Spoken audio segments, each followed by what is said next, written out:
ទស្សនវិជ្ជាបងប្អូនទាំងអស់គ្នាថ្ងៃនេះខ្ញុំជួបជាមួយខ្ញុំរស់ឆាំងគីខ្ញុំនឹងបង្ហាញបន្ថែមពាក់ព័ន្ធជាមួយនឹងចំណេះដឹងទៅលើការថែទាំមេជ្រូកក្នុងអំឡុងពេលដែលកើតណានៅថ្ងៃនេះខ្ញុំចង់បង្ហាញពាក់ព័ន្ធជាមួយនឹងបញ្ហាកូនជ្រូករាកក្រោយវាកើតបាន2ថ្ងៃទៅ3ថ្ងៃវាចេះតែរាកហើយ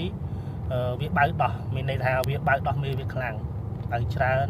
ប៉ុន្តែវាចេះតែមានបញ្ហារាកហើយពេលខ្លះវាអត់ធំមានន័យថាកូនជ្រូកបែរជាបើទៅស្គមទៅអញ្ចឹងណាអញ្ចឹងបញ្ហាហ្នឹងសើមិញយើងបានចុះទៅខាងយើងអូតប៉ោងឲ្យបងប្អូនដែលគាត់ជាអ្នកដែលចំជ្រូកគាត់ជួបប្រទះបញ្ហាហ្នឹងហើយគាត់បានលើកជាសំណួរសួរថាតើមានដំណោះស្រាយអីអត់ហើយតើគួរព្យាបាលបែបណា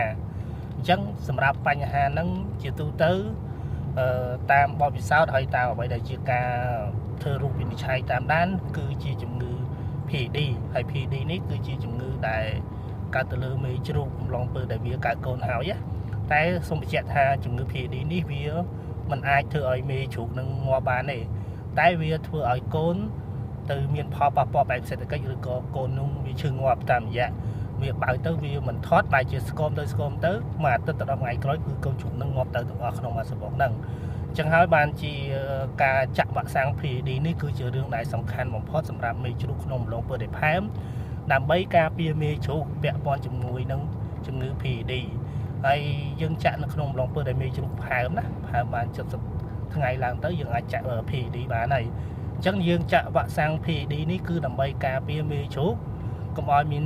កើតនៅបញ្ហាជំងឺ PED នេះហើយដល់សិនតែវាកើតវានឹងធ្វើឲ្យទឹកដោះមេវានឹងបាត់បង់សារធាតុចិញ្ចឹមប្រៀបដូចជាយើងកូនជ្រូកវាទៅបើ